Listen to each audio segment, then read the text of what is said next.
بسم الله الرحمن الرحيم. الحمد لله رب العالمين، والصلاة والسلام على أشرف الأنبياء والمرسلين سيدي وحبيبي أبي القاسم محمد. اللهم صل على محمد وآل محمد وعجل فرجه، وعلى أهل بيته الطيبين الطاهرين المعصومين الذين أذهب الله عنهم الرجس وطهرهم تطهيرا. اللهم صل على محمد وآل محمد. My dear brothers and sisters, Assalamu alaikum wa rahmatullahi wa barakatuh. Inshallah, in these few minutes that we just have, I just want to emphasize the importance of charity, giving, sharing. But quickly, before I do that, I just want to connect with one of the questions that normally comes in our mind. We always want to know, where are we in terms of the spirituality? Am I a mu'min? Am I a Muslim? Am I a muttaqi? Am I in the nafsul mutma'inna, nafsul ammara? Where am I? Sometimes we wonder, asking ourselves, I've been working, praying, I was born 60 years old, I'm now 60, 100 years old, but where am I? Quickly, I just want to give us one of the examples of the Quran about the qualities of muttaqi. How can I know I'm a muttaqi or not? According to the standard of Allah subhanahu wa ta'ala. Allah subhanahu wa ta'ala in Surah Al-Baqarah, He mentioned that the qualities of muttaqi are 5. It's not much, 5. If you have 4 of them, you are disqualified.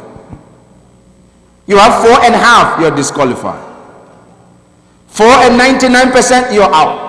You have to have all the 5 together to become muttaqi. What are those 5? Quickly, Allah subhanahu wa ta'ala says in Surah Al-Baqarah, Alif Lam Mim, Dhalika al-Kitabu la rayba fi, Hudan lil muttaqin. Allah subhanahu wa ta'ala says, this Quran that you see is not for everybody. Yes, in general, it's for all mankind, but the only people who will benefit from it is the muttaqun, because they know the value of it. I'll give an example. If you bring a gold and you put that gold, as expensive as it is, you put it in front of the madman, does he know the value of this gold? No. You go to the mental house, bunch of mad people, you throw a gold, nobody's gonna jump, doesn't mean anything to them. But come to our idara, right?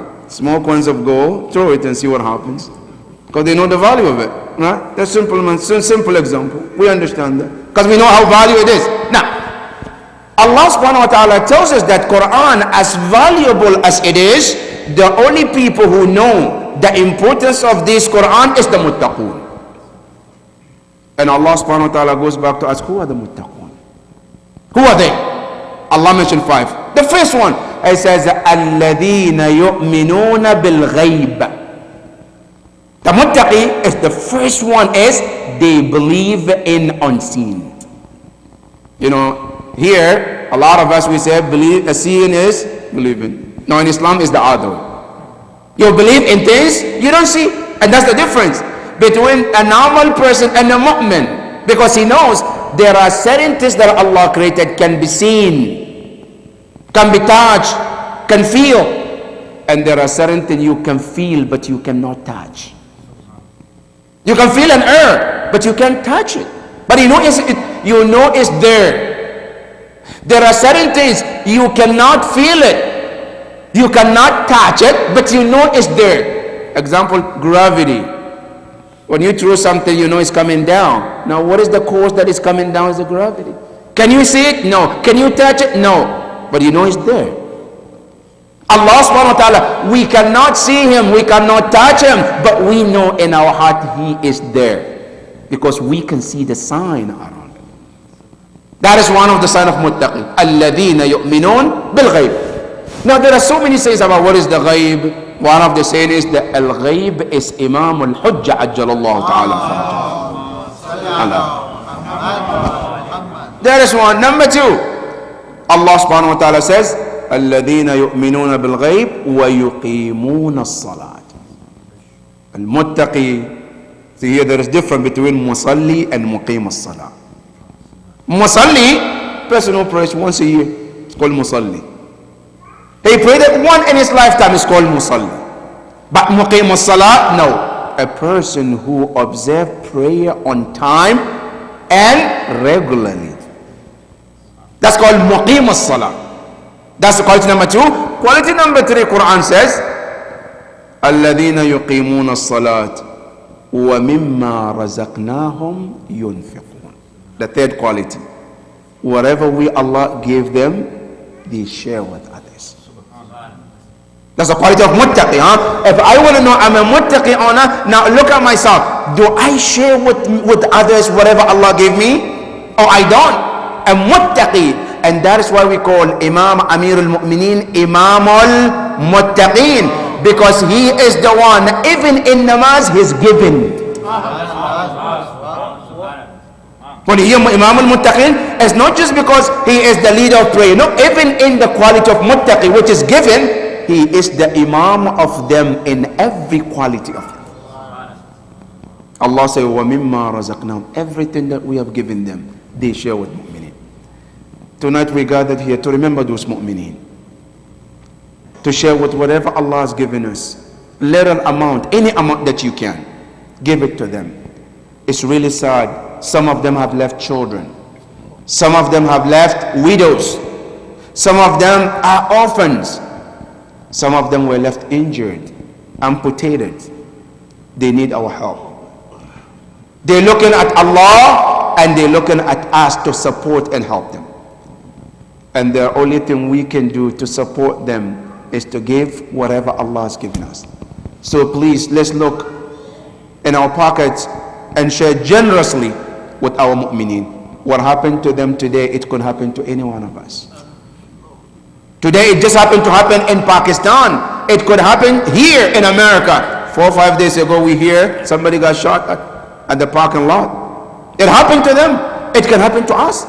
If we are concerned about others, Allah will send others to concern about us as well, inshallah. May Allah subhanahu wa ta'ala be pleased with all those marhumeen. May Allah subhanahu wa ta'ala take care of those families, inshallah. Walhamdulillah rabbil alameen. Wa sallallahu ala Muhammad wa ali Muhammad.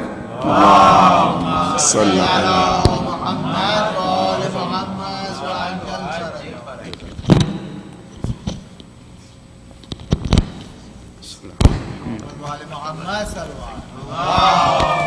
صلی علی محمد و آل محمد. تمام شہدائے ملت جعفریہ کے لیے اجتماعی سورہ فاتحہ. بسم اللہ الرحمن الرحیم. الحمدللہ رب العالمین الرحمن الرحیم مالک یوم الدین. ایاک نعبد و ایاک نستعین. اهدنا الصراط المستقیم انعمت علیہم غیر المغضوب علیہم ولا الضالین. بسم اللہ الرحمن الرحیم. قل هو اللہ احد اللہ الصمد لم یلد ولم یکن له. بسم اللہ الرحمن الرحیم. قل هو اللہ احد اللہ الصمد لم یلد ولم یولد ولم یکن له. بسم اللہ الرحمن الرحیم. قل هو اللہ احد اللہ الصمد لم یلد ولم یولد ولم یکن له کفوا ذلک اللہ. اللہم صلی علی محمد و آل محمد. بآواز بلند صلوات. اللہم صلی علی محمد و آل محمد. استغفر اللہ ربی و اتوب الیہ. اعوذ باللہ من الشیطان الرجیم. بسم اللہ الرحمن الرحیم. الحمد للہ رب العالمین. الصلاۃ والسلام علی رسولہ الکریم. ایہا المکی المدنی الامی الذین اذہب اللہ عنہم الرجس وطہرہم تطہیرا. اللہم صلی علی محمد و علی محمد. اما بعد فقد قال اللہ سبحانہ وتعالی فی قرآنہ المجید.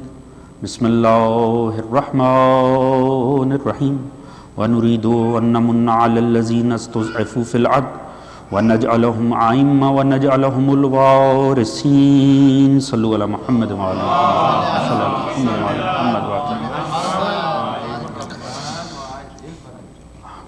مومنین، ہم ایک واقعے کی تعزیت کے لیے اس مجلس اعزاز کو برپا کیے ہوئے تھے، اور کل آپ کے سامنے مزید ایک واقعہ رونما ہوا، اور شہادتوں کا ایک سلسلہ ہے اور ایک مسلسل سلسلہ.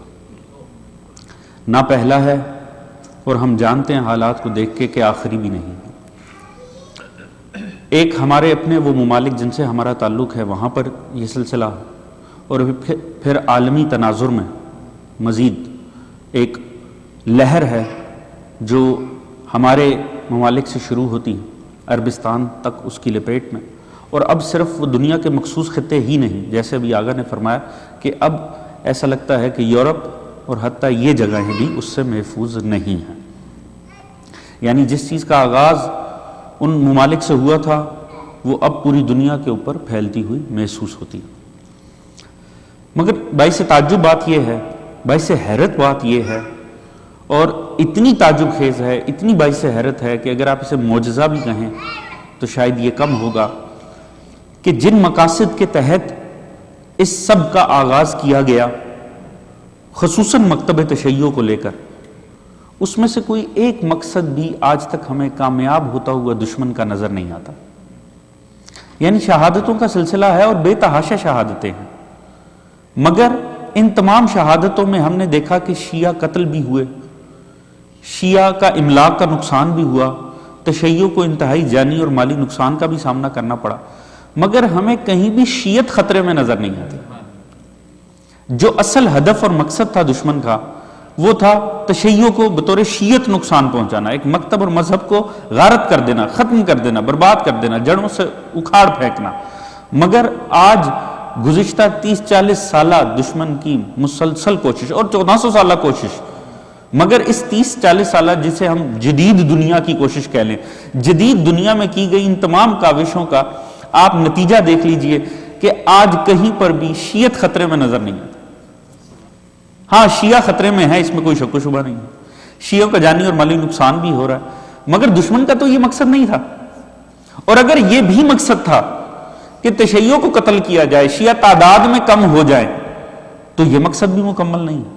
نہ شیعت بطور نظریہ کمزور پڑی اور نقصان میں گئی، نہ شیعہ بطور تعداد کسی کمی کا شکار ہوئے، تو پھر یہ بلینز اور ٹریلینز آف ڈالرز جو خرچ ہوئے اس ایک مکتب کے خلاف وہ کہاں گئے؟ اتنا پیسہ، یعنی ابھی ایک بہت بڑے انسٹیٹیوٹ کی تحقیق کے مطابق سعودی عربیہ نے گزشتہ 30 سال میں ٹریلینز آف ڈالرز سپینڈ کیے ہیں دنیا جہان میں دو کاموں کے لیے۔ ایک اپنے نظریے کے ابلاغ کے لیے جو سلفی آئیڈیالوجی ہے اس کے ابلاغ کے لیے، دوسرا شیعت کو کمزور کرنے کے لیے، توڑنے کے لیے اور ختم کرنے کے لیے۔ لطف کی بات دیکھیے کہ دونوں محاذوں کے اوپر اسے شدید ناکامی کا سامنا ہوا کہ جس آئیڈیالوجی کو وہ پروموٹ کرنا چاہ رہا تھا وہ انتہا پسندی کے ساتھ مشروط ہو کر دنیا کی نظر میں انتہائی ناپسندیدہ آئیڈیالوجی بن گئی، اور جو شیعت کو نقصان پہنچانے کا مقصد تھا تو الحمدللہ اب اسے اپنے وجود کو برقرار رکھنے کے لیے اگر کسی طاقت سے خطرہ ہے تو وہ دنیا کی کوئی اور طاقت نہیں، صرف اور صرف شیعت ہے۔ یعنی وہ ٹریلینز آف ڈالرز کا۔ جہاں تک بات ہے ہمارے ملک کے مسئلے کا، ابھی ایک رپورٹ پپس کے نام سے ایک ادارہ، Pakistan institute of peace studies, ان کے مطابق پاکستان کے اندر 82 ایسی مسلح تنظیمیں ہیں جو کہ دہشت گردی کے حوالے سے کام کریں، آپریٹ کریں، باقاعدہ فنکشنل ہیں۔ 82 ان کی تعداد، یہ پاکستان کے انسٹیٹیوٹ آف پیس اسٹڈیز کی رپورٹ ہے، اور ان 82 میں سے 22 وہ ہیں جو صرف اور صرف مکتب تشیع کے خلاف آپریٹ کرتے ہیں۔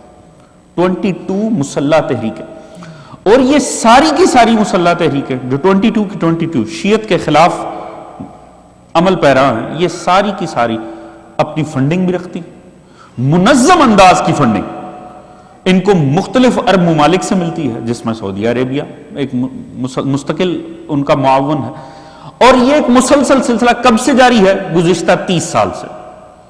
مقصد کیا تھا اس ساری چیز کا، اس تحریک کے آغاز کرنے کا؟ کہ شیعت کو اس حد تک دبایا جائے کہ ایک ان کے ریچولز جو یہ مختلف اپنا انعقاد کرتے ہیں، مختلف ان کے مظاہرے ہیں، وہ ختم ہوں، اور پھر یہ اس طرح چار دیواری میں محدود ہوں جس طرح ہمارے سامنے پاکستان میں ایک کمیونٹی ہے، احمدیہ کمیونٹی، اس کے ساتھ جو کچھ ہوا گزشتہ سالوں میں، جہاں آج وہ کھڑے ہوئے ہیں وہ ہمارے سامنے ہیں۔ آج وہ اپنے کسی جس طرح وہ اپنی مذہبی جگہ کو مسجد قرار دیتے، جس طرح ہر کسی کے مکتب کی مسجد ہے ان کی بھی مسجد، مگر وہ اپنی مسجد پہ لفظ مسجد لکھ نہیں سکتے۔ ان کے حوالے سے ایسے قوانین پاکستان میں موجود ہیں کہ دو احمدی حضرات اگر ملتے ہوئے ایک دوسرے کو السلام علیکم کہیں تو اگر آپ سن لیں، جا کر رپورٹ کر دیں تھانے میں کہ میں نے دو احمدیوں کو شاعر اسلامی کو استعمال کرتے ہوئے دیکھا، تو ان کے اوپر پرچہ۔ اگر وہ آپ کو کوئی احمدی یہ کہتا ہوا نظر آئے کہ میں مسجد سے آ رہا ہوں، اس بات کو اس کے اوپر پرچہ ہو سکتا۔ اگر وہ آپ کے سامنے اپنا کلمہ پڑھے یا کلمے کو لکھے، اور وہ کلمہ کیا؟ لا الہ الا اللہ محمد رسول اللہ، کلمہ اسی حد تک، مگر اگر وہ اسے لکھے آپ کے سامنے کہیں تحریر کی صورت میں یا منہ سے پکارے، آپ جا کر تھانے میں رپورٹ کریں، اس کے خلاف ایف آئی آر درج ہو سکتی ہے۔ اس نے کیا کیا اس سارے ماحول میں؟ اس نے اس کمیونٹی کا سانس لینا اتنا محدود کر دیا کہ اب وہ صرف اپنے گھروں کے اندر محدود ہیں، یا اپنی ایسی چار دیواری کے اندر جہاں آئے روز وہ وہاں پر بھی محفوظ نہیں ہے۔ ہمیں یہ کہا جاتا ہے انہیں چار دیواری میں محدود ہونا چاہیے، کیا ہوگا؟ پھر محفوظ ہو جائیں گے۔ جو پہلے چار دیواری میں ہیں، جنہیں پہلے چار دیواری میں یہ کہہ کر کیا گیا، وہ چار دیواری کے اندر بھی محفوظ نہیں۔ آئے روز ہم دیکھتے ہیں کہ ان کی کسی نہ کسی عبادت گاہ پہ حملہ ہوتا ہے، ان کے گھروں پر حملے ہوتے ہیں، لہٰذا یہ ایک دھوکہ ہے چار دیواری کے اندر بند کرنا۔ مگر لطف پروردگار دیکھیے، یہ آج 3 سال پہلے تو نہیں ریاست کے یہ ہمارے خلاف کوششیں شروع ہوئی۔ پاکستان میں پاکستان کے فرینڈز ممالک کے تعاون سے یہ 30 سال پہلے 40 سال پہلے اس کام کا آغاز ہوا کہ شیعوں کے ساتھ یہ کیا جائے۔ الحمدللہ آج بھی پاکستان کے اندر اس تمام حالات کے باوجود کہ پاکستان کے مخصوص ایریاز خصوصاً کراچی ایسا جہاں ہر مومن ہی ایک ٹارگٹ ہے، ہر مومن چلتا پھرتا ایک ٹارگٹ ہے، اس کے باوجود آج بھی شیعہ پروگراموں کے حوالے سے، عزاداری سید الشہداء کے حوالے سے دنیا کا آسان ترین اور دنیا کا سب سے فری ترین ملک پاکستان۔ کتنے تعجب کی بات ہے، آئرونکلی ایک طرف یہ سارا ماحول ہے، دوسری طرف آپ کا جب جی چاہے دنیا کے کسی ملک میں یہ ممکن نہیں ہے۔ میں خود ایک عزاخانہ سے تعلق رکھتا ہوں، پوری ذمہ داری سے عرض کروں، مکمل آزادی سے پوری دنیا کے کسی ایک ملک میں بھی آپ جب جہاں جیسے چاہیں عزاداری نہیں کر سکتے۔ پاکستان کا بڑا حصہ ایسا ہے جہاں پر یہ تمام کام اتنی آسانی سے کیا جا سکتا اور ہو رہا ہے۔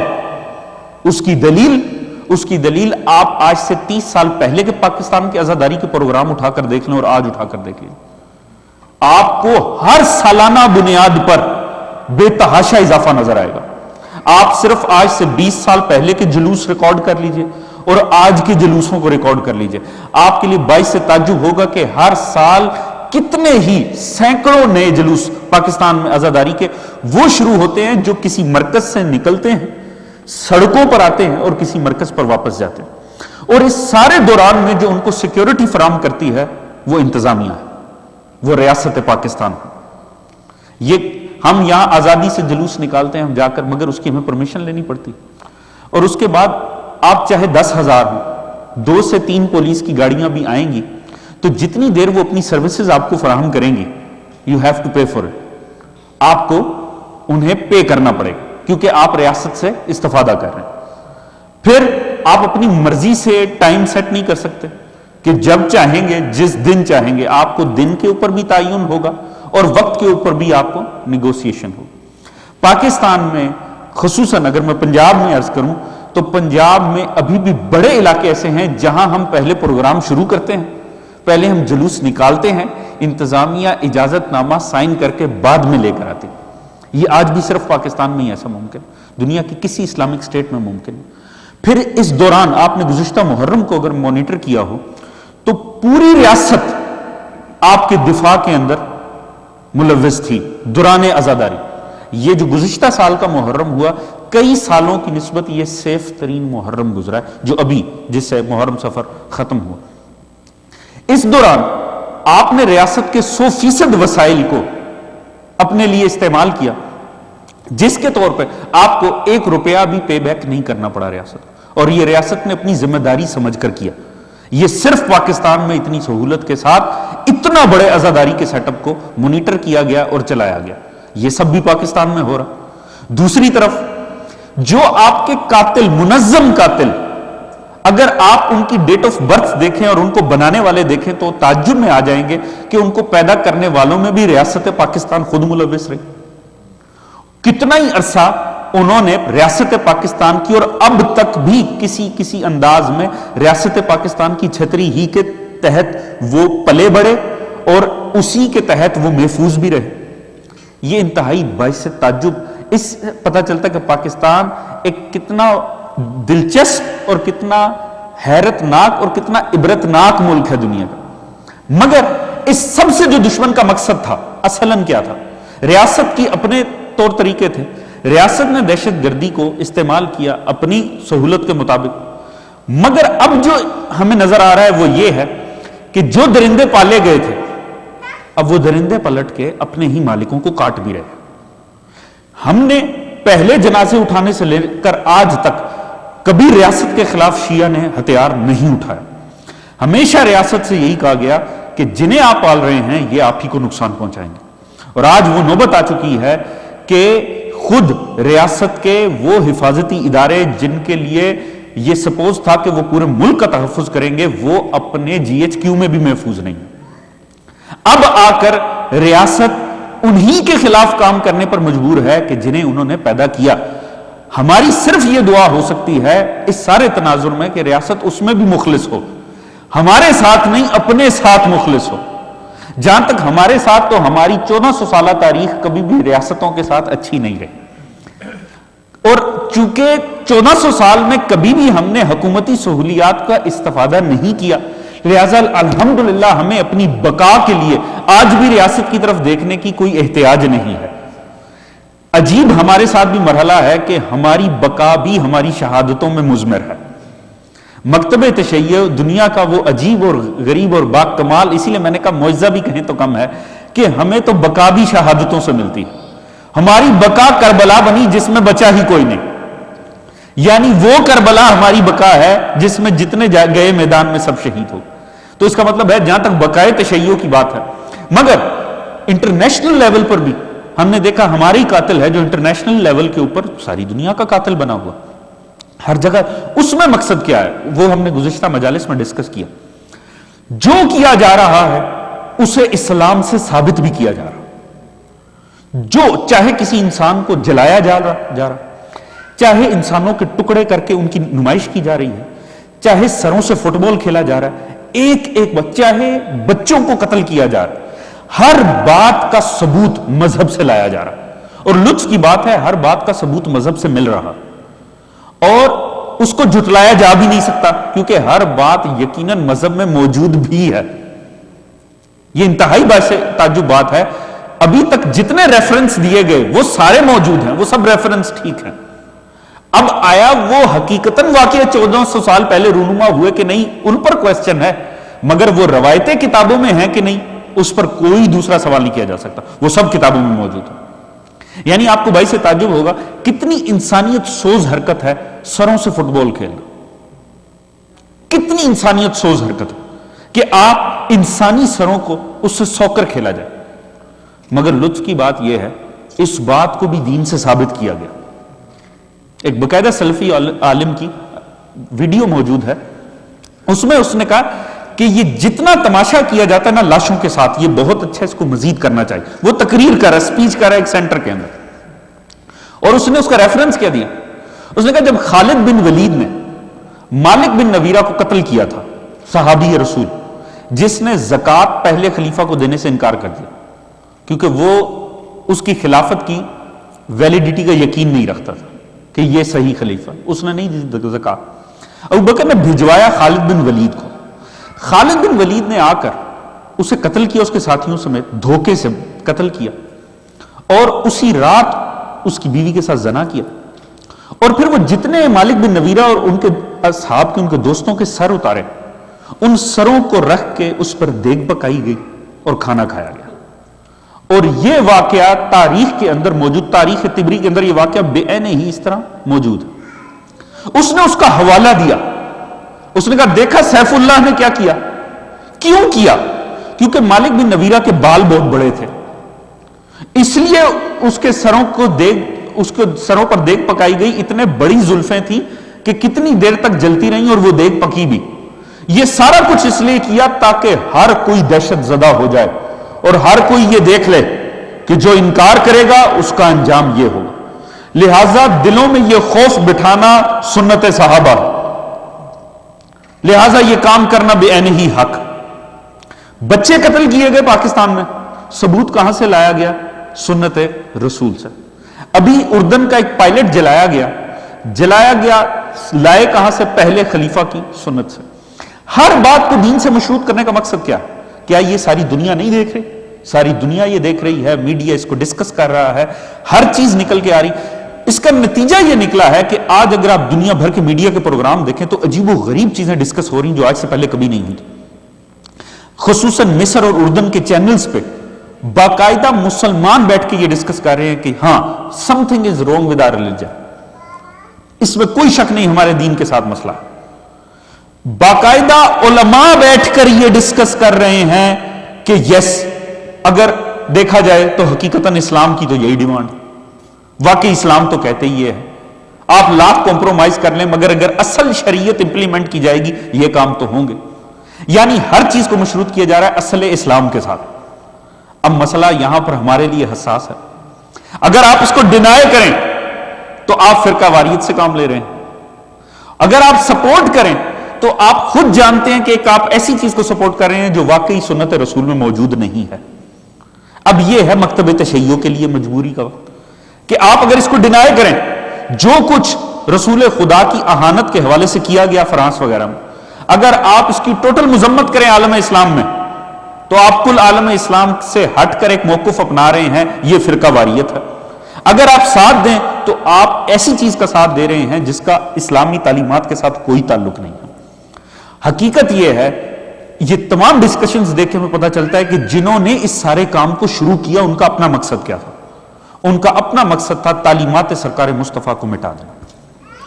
تعلیمات سرکار مصطفیٰ کو اس حد تک لوگوں کی نظر میں مس کر دینا کہ اسلام کے نام کے ساتھ سرکار رسول اللہ کا نام سنتے ساتھ لوگوں کے دلوں کے اندر جو پہلا تاثر آئے وہ وحشت کا ہو، بربریت کا ہو، غیر انسانی سوچ کا ہو. ہماری بطور مکتب تشیع قطعاً بھی یہ مظلومیت نہیں ہے کہ ہم قتل ہو رہے ہیں.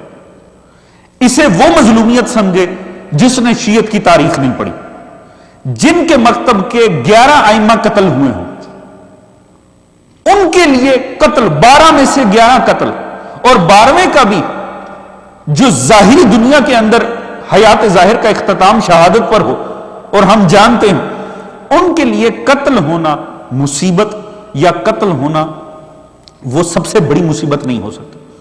ہمارے لیے سب سے بڑی مصیبت یہ ہے شیعہ زندہ بھی ہو، شیعہ زندگی گزار بھی رہے ہوں، شیعوں کے کاروبار بھی چل رہے ہوں، ہماری عزاداری کا مجالس کا سیٹ اپ بھی چلا ہو اور پوری دنیا میں سرکار مصطفیٰ اور آپ کا دین بدنام ہو جائے. یہ ہوگی شیعوں کی مظلومیت کہ ہم ہوں، ہمارے سینٹرز آباد ہوں، ہماری عزاداری چل رہی ہو، ہمارے تمام معاملات ٹھیک چل رہے ہوں اور پوری دنیا سرکار مصطفیٰ پر اور آپ کی تعلیمات کے اوپر معاذ اللہ ثم معاذ اللہ اس کے خلاف نازیبا الفاظ استعمال کرے اور نازیبا تاثرات رکھتی ہو. یہ پھر ہماری واضح ناکامی ہوگی. کیوں؟ کیونکہ ہم نے اپنے ائمہ کو کس حوالے سے دیکھا. مولا امیر نے اپنی امامت کو منوانے کے لیے ایک دفعہ نہ تلوار اٹھائی نہ کسی کے خلاف کوئی اقدام کیا. آپ نے ساری زندگی اگر دفاع کیا تو سرکار مصطفیٰ کا. امام حسن و حسین ائمہ اطہار کس امام نے آگے بڑھ کر اپنی امامت دنیا پر پیش کی؟ کسی نے پیش نہیں کی. ہر کسی نے، امام صادق نے پورا مکتب قائم کیا، ماحول ایسا تھا 4000 شاگرد آگے بیٹھا ہوا ہے، مولا سب سے پہلے اپنی امامت کو پیش کرتے، اسے شرط اول قرار دیتے. امام نے نہیں قرار دیا. آپ نے بیٹھ کر پھیلایا کیا؟ رسول اللہ اور ان کی تعلیمات کو.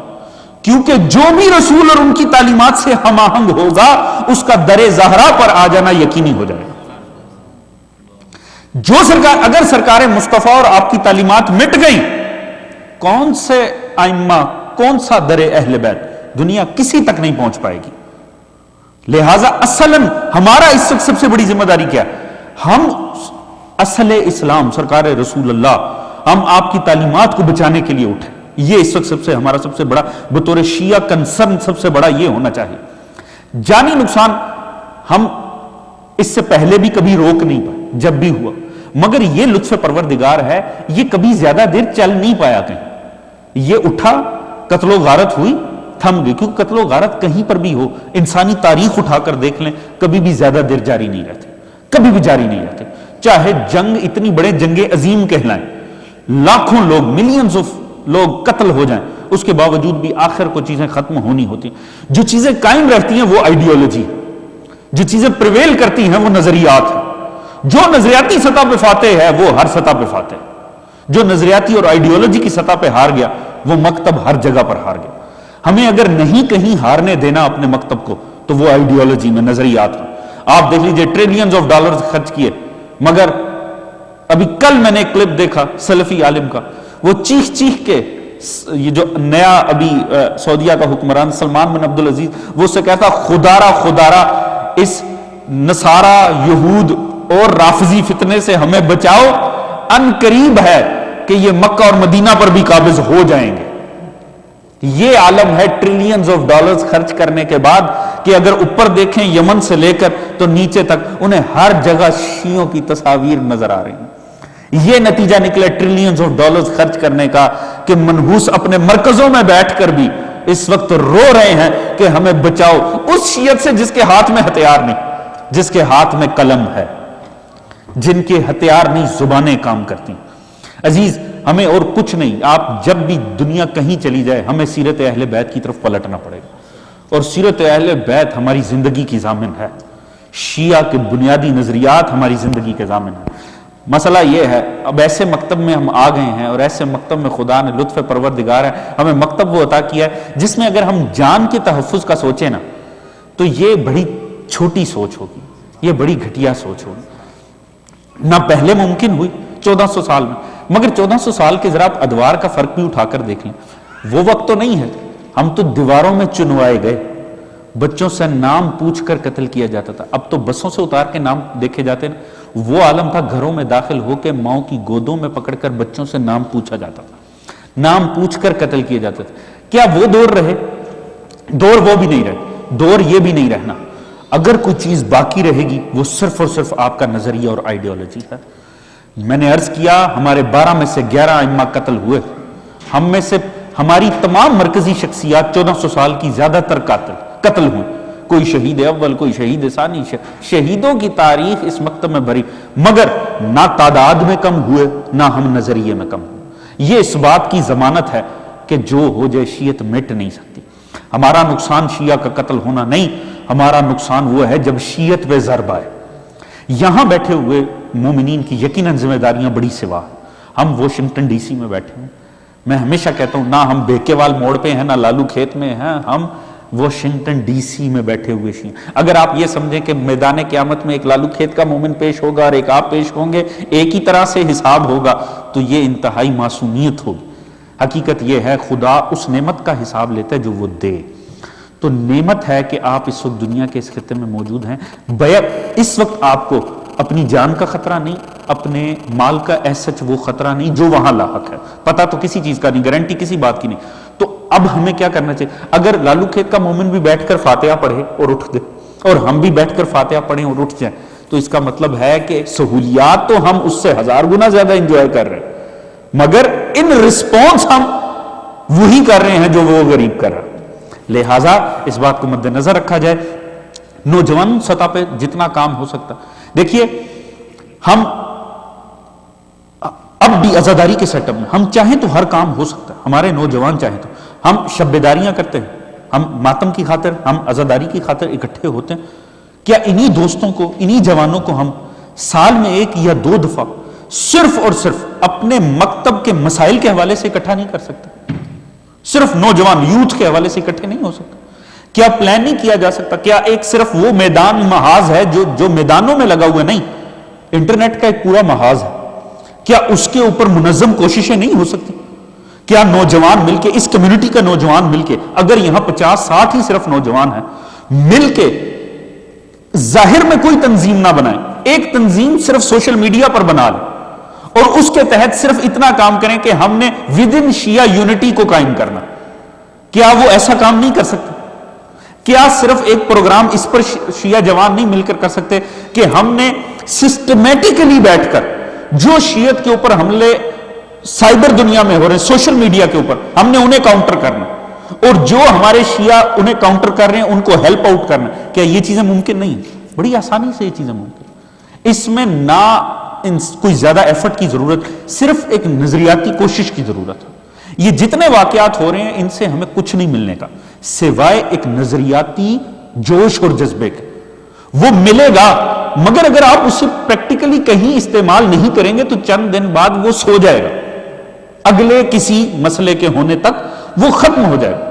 وہ جو ایک دم حرارت محسوس ہوتی ہے نا، وہ شہیدوں کے لہو کا ایک جذبہ ہے جو آپ میں آیا، وہ اس لہو کا صدقہ ہے جو آپ کے اندر آیا۔ اب اگر آپ اسے کہیں نہیں یوز کریں گے تو وہ چند دن تو برقرار رہے گا، مگر جب دیکھے گا کہ یہاں میرا کچھ اثر ہی نہیں، وہ ختم ہو جائے گا۔ لہٰذا بجائے اس کے کہ ہم اگلے واقعات کا انتظار کریں، کم شہادتیں نہیں ہوں گی اور کم تاثیر نہیں ہے پیچھے، اس سے استفادہ کرتے ہوئے ہم نظریاتی چھوٹی چھوٹی کوشش، اس میں سے ایک کوشش ہے کہ ہم شہداء کے گھرانوں کے اوپر توجہ دیں۔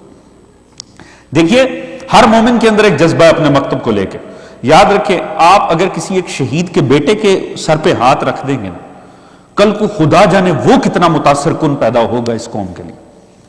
ایک شہید کا جس نے کسی بم دھماکے میں اپنے بھائیوں کو کھویا ہوگا، جس نے اپنے باپ کو کھویا ہوگا، خدا جانے کل وہ جس جذبے کو لے کر کھڑا ہوگا آج سے 15 سال بعد، 20 سال بعد، وہ آپ کی قوم کے لیے کیا کردار ادا کر دے گا۔ ہو سکتا ہے وہ کردار آپ اور میں نہیں ادا کر سکتے، مگر جس کا بیٹا کل شہید ہوا ہے نا وہاں پر، اگر اس کے بیٹے کو کچھ سہولت ہمیں پہنچانے میں کامیاب ہو گئے اور وہ کل کو کمیونٹی میں کھڑا ہو گیا، یاد رکھیے نہ وہ جھکنے والا ہوگا، نہ وہ ڈرنے والا ہوگا، نہ وہ بکنے والا ہوگا، نہ وہ کمپرومائز کرنے والا ہوگا۔ لہٰذا آج نہیں تو 15 سال بعد آپ کی آج کی گئی مدد وہ تاثیر پیدا کر سکتی۔ لہٰذا ضرورت کس بات کی ہے؟ اور جیسے آقا نے فرمایا مما رزقناہم ینفقون، ایسا نہیں ہے کہ وہ مال آپ پہلے سوچے اللہ دے گا تو میں دوں گا، مما رزقناہم، جو دے چکا ہے خدا اس میں سے، توجہ ہے؟ یعنی ایسا نہیں ہے کہ آپ انتظار کریں ٹھیک ہے یا اللہ تو دے میں، کیونکہ مسئلہ یہ ہم آج آ کے پاکستان ہیں، اور ہمارا ایک بہت بڑا مسئلہ یہ ہے کہ ہر بندہ یہ سوچتا ضرور ہے اگر میں وہ ہوتا تو یہ کر دیتا، اور اگر میں وہاں ہوتا تو میں یہ کر دیتا۔ یاد رکھیں آپ جہاں ہیں یہ بھی ایک منصب ہے، آپ وہاں کا حق ادا کریں، خدا خود بخود آپ کو وہاں پہنچائے گا جہاں آپ کچھ بڑا بھی کر سکیں۔ آپ انتظار کریں کہ پہلے خدا وہاں پہنچائے تو خدا کسی اور کو پہنچا کے نہ کام کروا دے۔ لہٰذا ہم جہاں ہیں جو ہمارے وسائل ہیں اس میں رہ کر آگے بڑھیں، اور یہ صرف جو خدا رزق کی بات کر رہا ہے تو اس میں ظاہری رزق میں ہر فکری رزق بھی شامل ہے، آپ کا عملی رزق بھی شامل ہے، ہر قسم کا۔ لہٰذا کوشش یہ کیجئے جد و جہد ہو تو منظم ہو، اس میں سے ایک یہ ہے۔ اور یاد رکھیے جو مال اس عالم میں جائے گا نا، ایک روایت سنا کے ختم کروں گا بات کو، کہ چوتھے امام زین العابدین علیہ السلام اللہ صلی اللہ علیہ وسلم، چوتھے امام کے دروازے پر ایک آیا ضرورت مند، اور افراد حیران رہ گئے مولا کے صحابہ کہ مولا نے اٹھ کے جس انداز میں اس کا استقبال کیا، بڑی محبت، ایسے جیسے کوئی بڑی ریسپیکٹیو شخصیت آئی ہے، مانگنے والا تھا، بڑے اعزاز سے اس کو اپنے پاس بٹھایا، جو کچھ اس کی ضرورت تھی پوری کی۔ جب وہ جانے لگا مولا دروازے تک چھوڑنے چلے گئے، بڑے ایسے جیسے کوئی بڑا آپ کا معزز مہمان آتا ہے، اسی طرح اس کو الوداع کیا۔ جب وہ چلا گیا مولا واپس آ کر بیٹھے تو اصحاب نے پوچھا مولا اتنی رسپیکٹ، بڑے تعجب کی بات ہے، یہ تو کوئی ایسا لگا جیسے کوئی بڑی معزز شخصیت آپ نے ایک مانگنے والے کے ساتھ۔ آپ نے فرمایا کہ کیوں نہ اس کا احترام کروں، کیوں نہ اس کا احترام کروں۔ اب سنیے گا، وہ مجھ سے میرا مال دنیا میں لے کر مجھے آخرت میں واپس کرے گا، اور اس بات کی مجھ سے کوئی اجرت بھی نہیں مانگ رہا، میں اس کا شکریہ نہ ادا کروں۔ وہ میرا مال مجھ سے یہاں لے کر مجھے وہاں واپس کرے گا، اور اس بات کی کوئی اجرت نہیں لے رہا مجھ سے، اس بات کے عوض میں مجھ سے کچھ مانگ نہیں رہا۔ بس عزیز یاد رکھیے، آپ کا کیا خیال ہے، آپ کس نام پہ کہہ رہے ہیں، آپ کا ان سے تعلق کیا ہے جو کل شہید ہو، سوائے ایمان کے اور کوئی تعلق نہیں۔ لازمی نہیں وہ آپ کے رشتہ دار ہوں، وہ آپ کو کوئی لازمی نہیں وہ آپ کے خطے سے ہوں، آپ کے ملک سے، واحد تعلق کیا ہے، واحد تعلق ہے ایمان۔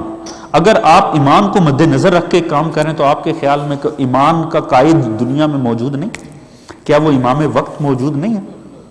آپ مطمئن رہیے، یاد رکھیے گا جو اس عالم میں، وہ کیا کسی نے خوبصورت بات کی، مال جتنا بھی ہو اس نے موت تک کام آنا ہے، اولاد جتنی بھی اچھی ہو اس نے قبر تک کام آنا ہے، اعمال وہ ہیں جو حشر تک کام آنا ہے۔ لہٰذا یاد رکھیے گا، اس بات مد نظر رکھیے گا، یہ جو آپ کریں یہ کس انداز میں پے بیک ہوگا خدا ہی بہتر جانتا ہے۔ اور ایک چھوٹا سا فقہ مسئلہ بھی ہے، آپ افراد جو خمس نکالتے ہیں سال کے آخر میں، وہ جو سال کے آخر میں آپ نکالتے ہیں، ابھی آپ نہیں بھی نکالیں، آپ وہ بھی ان ایڈوانس، بہت سے مومنین جو جانتے ہیں کہ میرا تقریباً اندازاً اس حد تک ہوگا یا اس سے تو اوپر ہی بنے گا، وہ ابھی نکال سکتے ہیں۔ اس وقت جب آپ اپنا خمس نکالیں گے اس میں سے آپ مائنس کر سکتے ہیں، یعنی وہ بھی آپ اس مد میں دے سکتے ہیں۔ یہ بات اسی لیے کی تاکہ جن کے لیے ویسے دینا اتنا ممکن نہیں وہ اس انداز میں دیں، اور کوشش یہ کیجئے کہ منظم انداز میں ہو۔ لہٰذا یہی ابھی ریکویسٹ بھی کی ہے، اور ادارے کے بھی منتظمین اس حوالے سے سوچ رہے ہیں کہ ایک مستقل جو بھی ہے کام کیا جائے، مستقل کرنے کی ضرورت ہے، کیونکہ جو ہمارے مسائل ہیں وہ وقتی اور جز وقتی نہیں ہیں، اور جو قومیں ایک دم جز وقتی طور پہ حرکت میں آئیں اور پھر سو جائیں اس میں کوئی تاثیر بھی نہیں ہوتی، ہمیں پرماننٹ بنیاد پہ کرنے کی ضرورت ہے۔ یاد رکھیے گا اس کی تاثیر خدا جو دے گا اس کو تو مد نظر رکھ کے ہم کر بھی نہیں رہے، کرنے کا مقصد یہ ہے کہ یہ ہمارا بنیادی اخلاقی فریضہ ہے، مگر انشاءاللہ یہ بھی اگر منظم انداز میں ہوا تو جتنا شہید گزشتہ 30 سال میں ہمیں مل چکا ہے نا، ایک بات کا یقین ہے کہ جو ان کی اگلی نسل آگے آئے گی نا، یاد رکھیے وہ انشاءاللہ نسل جتنی تاثیر ان کی رگوں میں شہداء کا خون ہے، وہ جو ایک پوری، اور وہ نسلیں تیار ہو رہی ہیں کیونکہ شہداء کی تعداد کم نہیں ہے، تو انشاءاللہ جب وہ میدان میں آئیں گے نا تو پھر ہمیں منظر بدلتے ہوئے نظر آئیں گے۔ مگر بہرحال پھر میں عرض کروں ہماری کامیابی ہے کہ ہمارا دین قائم رہے۔ الحمدللہ شیعہ جنازے اٹھاتے ہیں، شیعوں کی لاشیں جگہ جگہ پڑی ہیں، مگر الحمدللہ رب العالمین دنیا بھر میں ہمارے مکتب کی عزت محفوظ ہے۔ آج بھی پوری دنیا کا میڈیا اٹھا کر دیکھ لیں، آپ کو عالم اسلام چیخ چیخ کے کہتا ہے یہ ہیں ہی 15%، عالم پوری دنیا کا میڈیا اٹھا کر دیکھیں، سنی شیعہ، شیعہ سنی، آپ 50% کے دعوے دار دین میں نظر آتے ہیں۔ الحمدللہ اس وقت مذہبی لیڈرشپ پورے عالم اسلام کی کون ہے؟ مذہبی لیڈرشپ، کوئی مذہبی لیڈرشپ نہیں۔ کیا امام کعبہ کو مذہبی لیڈر کہیں گے؟ وہ بیچارہ تنخواہ پہ کام کرتا۔ لہٰذا اگر کوئی مذہبی لیڈرشپ ہے تو وہ آپ ہی میں قائم۔ اگر کسی کو مرکز سمجھا جاتا ہے دین اسلام، آپ کے پاس مرکز ہے۔ علمی محاذ تھا، جامعہ ازہر سمیت کسی ادارے کی کوئی وقت آگے قائم نہیں رہی۔ اگر کوئی مرکزی علمی مرکز آپ ہی کے ہیں جو پہچانے جاتے ہیں۔ لہٰذا اللہ نے، اور اگر اسٹریٹجکلی بھی دیکھ لیا جائے، جغرافیائی حدوں میں بھی دیکھ لیا جائے تو عالم اسلام کے ہر اہم ملک آپ کے پاس ہے۔ اور جب بھی بات ہوتی ہے شیعہ ممالک کی بات، یعنی کہاں سے آپ چلے تھے ذرا پلٹ کر دیکھیے کہ دیواروں میں چنوائے جا رہے تھے، آپ کہاں کھڑے ہوئے 1400 سال کی شہادتوں کے بعد آپ اپنے ممالک رکھتے ہیں۔ مطمئن رہیے شیعت قتل ہونے سے نہیں مٹ جائے گی، شیعت مٹے گی اگر ہم بد اخلاق ہو گئے، شیعت مٹے گی اس وقت معاذ اللہ ثم معاذ اللہ اگر ہم نے عقیدہ اور ایمان چھوڑ دیا۔ نہ یہ چھٹنے جا رہا، یہ بھی 1400 سال کی پریکٹس نے بتا دیا، شیعہ مر تو سکتا ہے اپنا عقیدہ نہیں چھوڑ سکتا۔ بس اسی کو اپنے بچوں میں مزید راسخ کر دیجئے، بچوں کو یہ سب دیکھ کر مایوس نہ ہونے دیجئے گا۔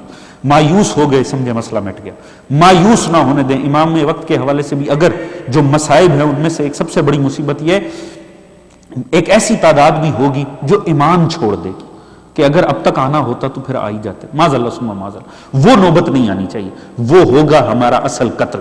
یہ ہمارا قتل نہیں ہے، یہ تو ایک سلسلہ ایسا ہے جو چلتا آ رہا ہے اور اسے چلتا رہنا ہے۔ مگر الحمدللہ رب العالمین، عزیز میں عرض کروں گا مصائب کے لیے 2 جملے، وہ پچھلے مجلس میں نے عرض کیا تھا کہ باعث تعجب ہے، اتنی شہادتیں ہیں، مگر آپ دیکھیے جب بھی آپ کو کوئی شہید کا جنازہ نظر آئے گا نا، اب کوئی شہید کا جنازہ ٹی وی پہ اب تو دکھائے جاتے ہیں، سوشل میڈیا موجود ہے، ہر جنازے پہ ایک سفید چادر پڑی ہوئی اور اس کے اوپر لکھا کیا ہوگا؟ لبیک یا حسین۔ کتنے تعجب کی بات ہے، خدا کی قسم انتہا ہوتی ہے کسی بھی قوم کے اپنے ائمہ سے محبت اور عشق کی، یعنی کسی معاملے میں تاثیر کی بھی انتہا ہوتی۔ اللہ جانے نام حسین میں کیا تاثیر خدا نے رکھی ہے کہ ہر کوئی خود بوڑھے باپ اپنے جوان بیٹوں کی لاشوں پر لبیک یا حسین کی چادریں ڈال رہے۔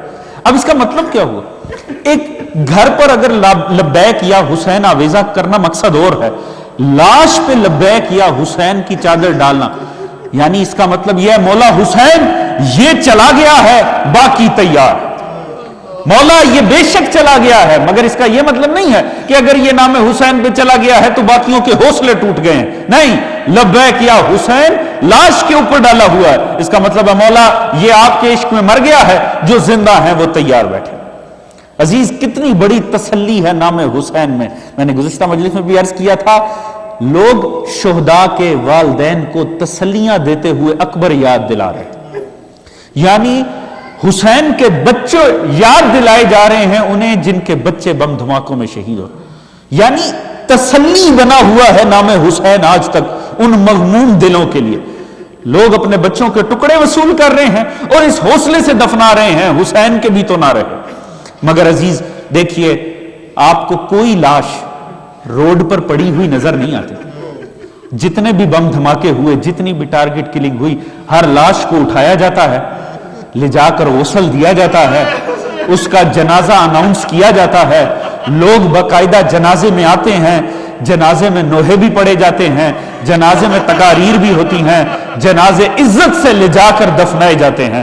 جا کر آپ قبرستان دیکھیں، خوبصورت قبرستان قائم ہوئے ہیں حسین کے نام پر جان دینے والوں کے لیے، مگر عزیز ایک لمحے کے لیے پلٹ کر دیکھیے، جس کے نام پر جان دینے والوں کی لاشیں تک محفوظ ہو جاتی ہیں، اگر اس کے جنازے کا عالم جا کر پڑھیں، نہ کسی نے جنازہ اٹھایا، نہ کوئی تھا دفنانے والا، اس عالم میں بہن لاش پر آئی بھائی کی، کہ وہ بہن جو حسین کے چہرے کو دیکھ کر دن کا آغاز کرتی تھی، وہ بھائی کی لاش کو دیکھ کر پہچان نہیں سکی کہ حسین ہے، خوشبو سے پہچانا کہ یہ لاش حسین ہے، اور رو کر پہلا سوال کیا، حل انت آخی، کیا تو ہی میرا بھائی حسین ابن علی؟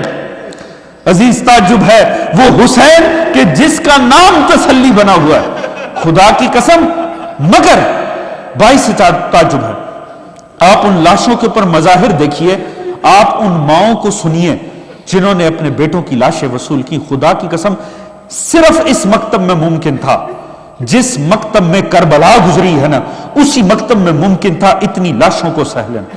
مجھے خدا کی قسم قبر تک نہیں بھولے گا وہ ایک منظر، لاسٹ ٹائم کوئٹہ میں جو دھرنا جاری تھا، جو لاشیں رکھ، اس میں اس ایک ماں کا منظر خدا کی قسم نہیں بھلایا جاتا۔ ایک ماں تھی، اور یہ میڈیا کے اوپر میں نے دیکھا، باقاعدہ چینل کے اوپر، کہ جب لاشیں پڑی ہوئی تھی نا اور دھرنا گھنٹوں سے جاری تھا، تو رات کے کسی پہر میں وہ بوڑھی خاتون ہاتھ میں کچھ جوس اور بسکٹ کے پیکٹ اس نے پکڑے ہوئے اور نوجوانوں میں تقسیم کر رہے، جو نوجوان وہاں پر دھرنے میں موجود ہیں۔ کسی نے بتایا کہ اس خاتون کے اپنے 4 بیٹوں کی لاشیں یہاں پڑی ہیں، ام البنین تھی وہ عورت، 4 بیٹوں کی لاشیں وہاں پڑی ہوئی، اور خدا کی قسم عجیب ہے، کسی نے پوچھا اس خاتون سے، کہا بی بی آپ بیٹھ جائیے، آپ کے بھی تو 4 بیٹوں کی لاش پڑی ہوئی ہے۔ اس عورت نے آگے سے روتے ہوئے اس خاتون نے، سلام ہے اس خاتون پر، اس خاتون نے روتے ہوئے فرمایا میرے تو مر گئے ہیں نا، یہ تو زندہ ہیں جو کھڑے ہوئے۔ اندازہ کیجئے یہ حوصلہ کہاں سے مل سکتا ہے؟ جس مکتب میں کربلا ہو، جس مکتب میں وہ مائیں ہوں جنہوں نے سجا سجا کے اپنے بیٹے میدان میں بھیجے ہوں، اور جب لاشیں واپس آئی ہو تو کسی نے حسین سے شکوہ نہ کیا ہو، آسمان کو مخاطب کر کے یہی کہا ہو یا اللہ میری اس قربانی کو بے حق حسین قبول کر لے۔ لعنت اللہ علی قوم الظالمین اللہم صلی علی محمد وعلی محمد۔ یا اللہ یا رحیم یا کریم یا مقلب القلوب والابصار یا مدبر اللیل والنہار، تجھے واسطہ پنجتنے پاک بارہ امام چہاردہ معصومین علیہ الصلوۃ والسلام کا ہماری اس قلیل سی عبادت کو اپنی بارگاہ عالی میں قبول و منظور فرما۔ یا اللہ بے حق محمد و آل محمد جتنے بھی شہدائے ملت جعفریہ ان کی شہادتوں کو قبول و منظور فرما۔ رب کائنات ان کے جتنے بھی اہل و عیال ہیں، جتنے بھی گھرانے، ان سب کو شہداء کے گھرانوں کو صبر و سکون عطا فرما۔ رب کائنات ان کے بچوں کی زندگی کو طولانی فرما۔ رب کائنات ان کی نسلوں میں برکت عطا فرما۔ رب کائنات ہم سب کو یہ توفیق عطا فرما کہ ہم بڑھ چڑھ کر اپنے شہداء کے گھرانوں کے لیے خدمت انجام دے سکیں۔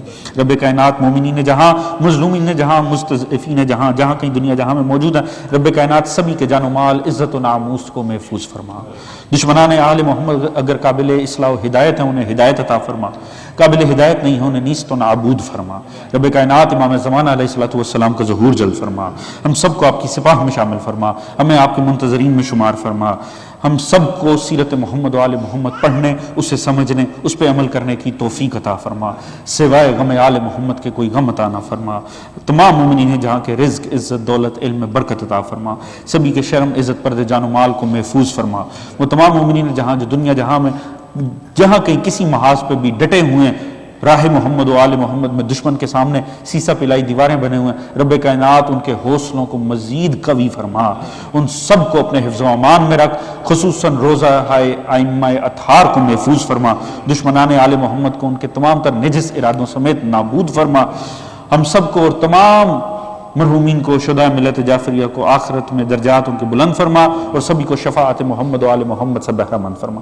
آخر میں تمام مرحومین کے لیے خصوصاً شہداء ملت اسلامیہ کے لیے، شہداء ملت جعفریہ کے لیے، سبھی کے لیے اجتماعی سورہ فاتحہ. بسم اللہ الرحمن الرحیم، الحمدللہ رب العالمین الرحمن الرحیم ایاک نستعین اهدنا الصراط المستقیم صراط الذین انعمت علیہم. بسم اللہ الرحمن الرحیم قل هو اللہ احد اللہ الصمد لم یلد ولم یکن له کفوا احد. بسم اللہ الرحمن الرحیم قل هو اللہ احد اللہ الصمد لم یلد ولم یکن له کفوا احد. بسم اللہ الرحمن الرحیم قل هو اللہ احد ولم یکن له کفوا احد. کذالک اللهم صل علی محمد